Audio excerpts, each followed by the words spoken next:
State Department-ը, ամերիկյան գործնախարարությունը իր կայքի վրա, որ ամերիկյան քաղաքացիներին օրդորում են Ռուսաստանից դուրս գալ։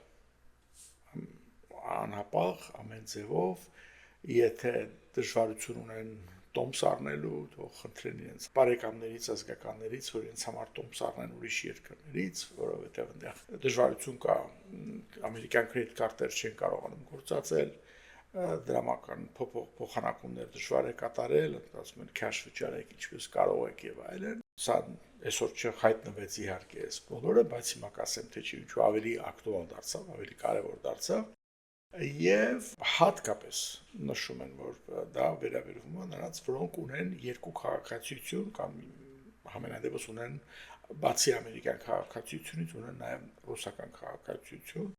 կամ ուրիշ երկիր, հա, բայց հատկապես եթե ունես ռուսական քաղաքացիություն, գոյությունը շատ ավելի լուրջ է, որովհետև դժվար կլինի քեզ համար ամերիկյան ուրեմն կառավարության համար, ասենք դեսպանատան համար, քո համար բարեխոսել կամ համար փորձել քեզ ազատել որպես իրենց քաղաքացին եւ այլն, քանի որ դու նաեւ Ռուսաստանի քաղաքացի ես։